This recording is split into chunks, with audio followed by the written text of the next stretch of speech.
Shalom. Kahalo Yahweh. Bahashem Yahweh Shai. Bahashem. B'Kahakwadash. Shalom and salutations and double honors to the elder apostles of Great Millstone, where I continue to learn this 100% truth.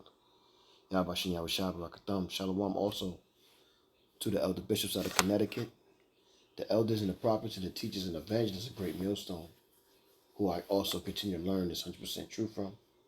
Yahweh Shem Yahweh Shai Barakatham. And I got some videos that I, was watching on TikTok earlier this evening or afternoon, and just going to play them. And the Spirit being on me to give you some scriptures. So I pray that you be edified with it. And 1976 Act, spare use, spare use, spare use. I'm not getting paid, nor it's just for educational purposes only. So let's check them out. Breaking news. All public benefit systems will now require national biometric ID enrollment. Benefits will be restored upon chip implantation. They're making us choose. Open it up! We need food! Let's go! EBT don't work nowhere! Power grid outages are continuing across the officials urge residents to remain. That's it. They really cut us off.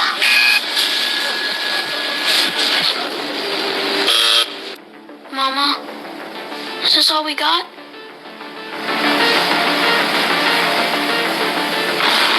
To continue receiving nutritional credits, citizens must verify identity via implantable BioID.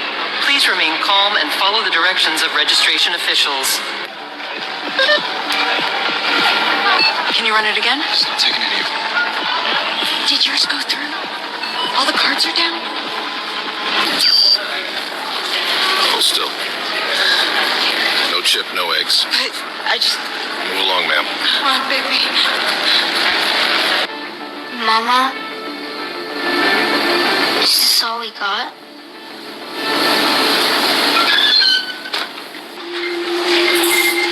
Hold out your wrist. Next, hold out your wrist. I don't want it. Then you won't eat.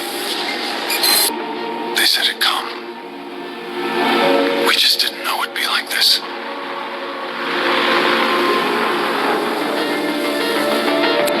All public benefit systems will now require national biometric ID enrollment. So I'm going to get the scripture later, but you see what's going on with that. Let's go to another one. Benefits will be restored. I cannot tell you how friggin' shocked I am that so few people know about the shutdown in Italy. I am blown the hell away. Do you know how many people were in the comments going, I knew nothing of this? It wasn't on any legacy media. It wasn't even on my social media feed. This is exactly what they want. This level of control. Control the narrative.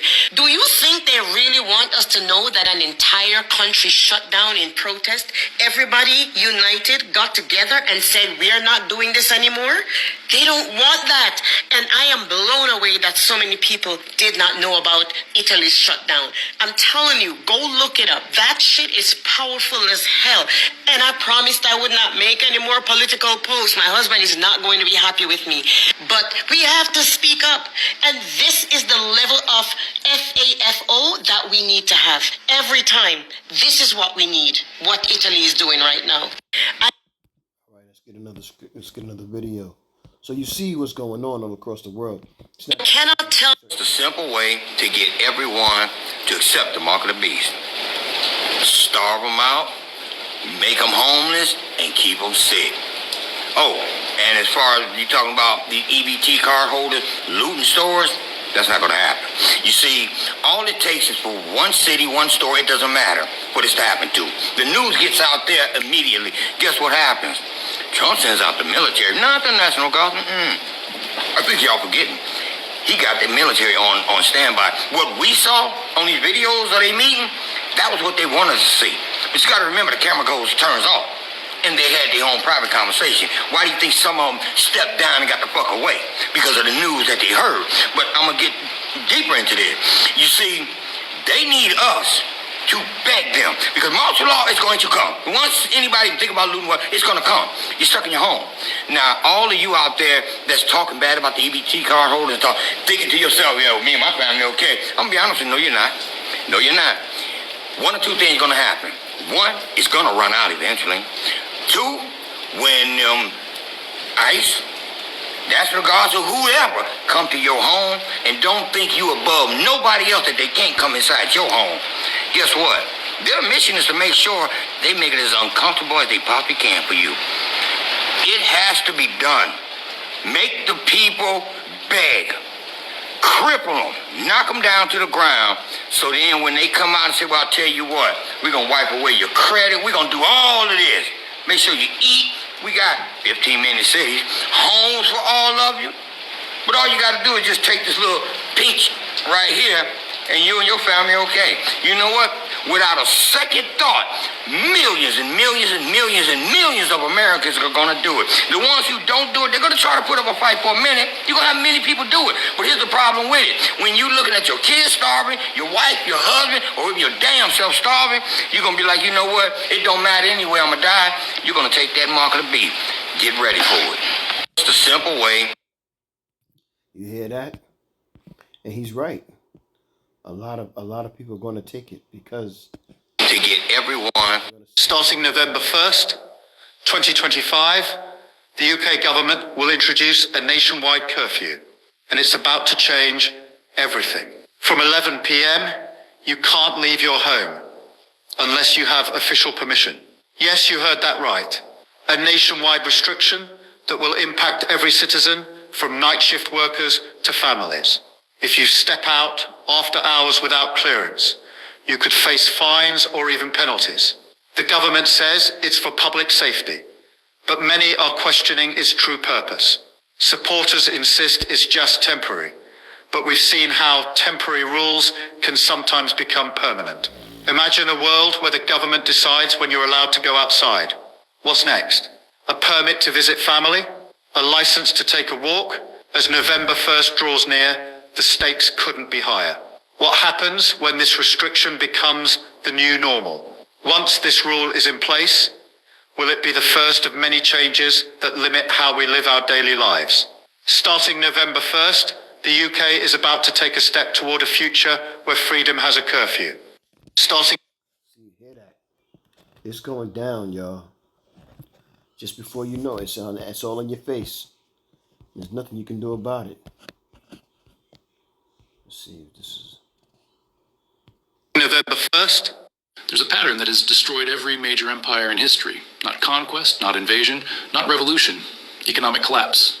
Specifically, currency collapse. And it happens the exact same way every single time. Rome... These videos I'm playing, they warning videos. You know what I mean? I do have some scriptures lined up. But these are warning videos that I'm playing. The empire that ruled the known world for 5 centuries collapsed when its currency became worthless. Spain, which controlled more gold and silver than any nation in history, went bankrupt repeatedly until its empire dissolved. Britain, which dominated global trade for 200 years, lost its empire within a decade after its currency collapsed. 4 times in recorded history, a dominant empire has followed this exact pattern. Military overextension, unsustainable spending, currency debasement or money printing, inflation, loss of confidence, collapse. And every time, the people in power believed they were different, that their empire was special, that the old rules didn't apply to them. They were wrong, every single time. And right now, in 2025, the United States is following that exact same pattern. Step by step, warning sign by warning sign. The only question is whether we're near the beginning, the middle, or the end. This is the story of how empires destroy themselves through their own currency. How it happened to Rome, Spain, and Britain, and why every warning sign says it's happening again.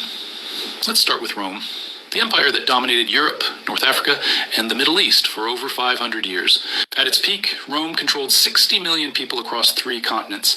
Its military was unmatched. Its infrastructure was the most advanced on Earth. Its currency, the denarius, was trusted everywhere, from Britain to Egypt. The denarius was a silver coin introduced in 211 BC. It contained about 4.5 grams of pure silver. For centuries, it held its value because the Roman government maintained its purity. When you received a denarius, you knew exactly what you were getting. Pure silver, real value. This created trust. And trust allowed Rome to fund its expansion, pay its soldiers, and build its infrastructure. But empires are expensive. Every generation, Rome's borders expanded. Every expansion required more soldiers, more forts, more roads, more administration. And eventually, more money than Rome actually had. So they did what every empire does when it spends more than it earns. They debased the currency. Emperor Nero, ruling from 54 to 68 AD, was the first to significantly reduce the silver content of the denarius. He needed to fund his lavish lifestyle and expensive military campaigns, so he ordered the mints to reduce the silver content from 100% to 90%. That extra 10%, pure profit for the emperor. He could mint 11 coins with the silver that used to make 10, more coins in circulation. Same amount of silver, that's inflation. But 90% silver was still substantial. The real destruction came later. By the time Emperor Caracalla ruled in 211 AD, the denarius was down to 50% silver, half real value, half base metal. By 265 AD, under Emperor Gallienus, it had fallen to just 5% silver. So this is 2nd Esdras 15 and 24. Woe to them that sin and keep not my commandments, saith Yahweh. I will not spare them. Go your way, ye children, from the power, defile not my sanctuary. For the Lord knoweth all them that sin against him, and therefore delivereth he them unto death and destruction. So this is what's coming for a lot of people, and not just the Israelites, but a lot of other people.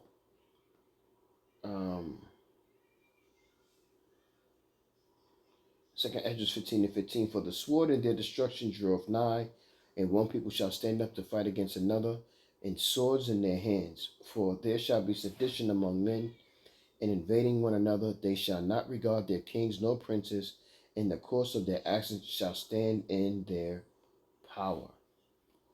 And these things are happening, man. These situations are taking place, and they're heavy.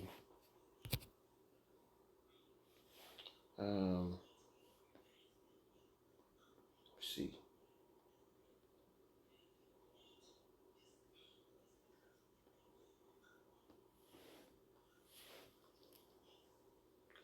This is Revelation 13 and 16. And he causeth all, both small and great, rich and poor, free and bond, to receive a mark in their right hand or in their forehead.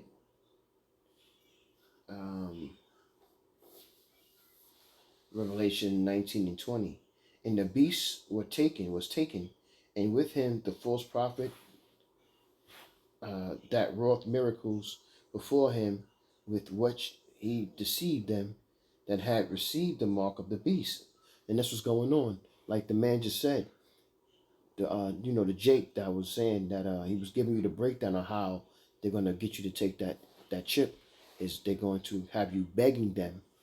So these are the steps that Trump is taking for this new world order to take place, so they can start making microchipping you mandatory. Let me see if I got one more video. And I didn't want to make this long, but I just wanted to kind of touch on, what they're doing. Ladies and gentlemen, welcome back. America has now entered day 24 of a government shutdown, the longest in modern history. And what we're seeing isn't just political dysfunction. It's a slow motion collapse of the very idea of government itself. Federal workers unpaid, SNAP benefits for 42 million Americans at risk, air traffic control systems stretched to the edge. And into that chaos, the President of the United States walks up to a podium and proudly announces, "A billionaire just sent us a check for $130 million to pay our troops." He won't say who. He calls him a patriot, and the crowd cheers. But let's stop for a second and think about what that really means. When the richest man in the room starts paying the soldiers because the government can't, that's not patriotism. That's feudalism. That's what happens when a nation built on public institutions becomes so hollowed out that it depends on the charity of the elite to keep itself running. Trump calls it generosity.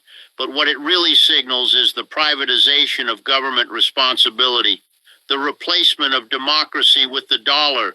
If the military now runs on donations, what's next? SNAP benefits funded by Walmart, FAA paycheck. You got to understand that even though we're going through the suffering, we're about to get ready to go through heavy suffering, that Yahweh Shem Yahushua is doing this all for Israel.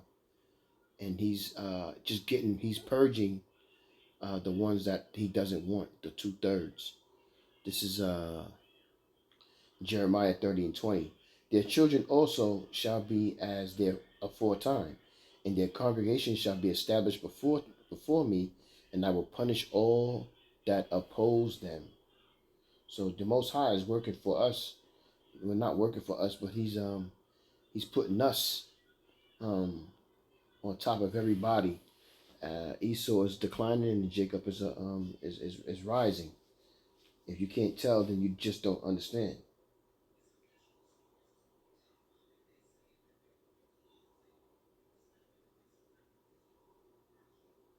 Let me let them go. Underwritten by Amazon, a GoFundMe for national parks. This is not a functioning economy. This is a crisis economy where billionaires plug holes in the social fabric that their own class helped tear open. For decades, both parties have cut taxes for the wealthy, deregulated corporations, and drained the public sector in the name of efficiency. Now, when the inevitable collapse arrives, when 800,000 federal workers go unpaid, those same elites step in as saviors. It's a perfect cycle. Create the crisis, then buy the applause for pretending to solve it. And Trump, ever the showman, knows the theater. The image of a nameless billionaire writing a $130 million check fits perfectly into his narrative. That the rich are America's backbone and the government's only real job is to stay out of their way. But this is not economic strength. This is a symptom of decay. A nation so captured by wealth that public services depend on private mercy. Let's look at the numbers. 800. So I'm just, like I said, these are warning videos, and you see what's going on. Esau is trying to put you in a position to fall into that snare, thinking that everything's going to be okay, because for this November and December, things are going to be so chaotic because people are not going to be able to eat. He's going to tell them, if you take this chip, things will work out. You'll be able to eat. You'll be able to do a lot of things, and we're going to throw some extra benefits in there for you. We're going to give you money, this, that, and the third, for you to take that chip. And like that man said, and like we know, 90-something% of y'all are going to take that chip. Psalms 55:21. The words of his mouth were smoother than butter, but war was in his heart. His words were softer than oil, yet were they drawn swords. And this is what they're waiting for. They're waiting for you to run out in the streets in chaos, so they could destroy a lot of you, and the others they can put in a position to take in that chip, because y'all about to go out here and start raging because that food is not going to be there for you. 1,000 federal employees without pay, 42 million Americans facing cuts to food assistance, 21 million healthcare enrollees bracing for premium spikes if ACA subsidies lapse. Every week the government stays shut. The economy loses an estimated $15 billion in output, money that won't come back. Airports are understaffed, flights delayed, small contractors unpaid. And crashing the economy.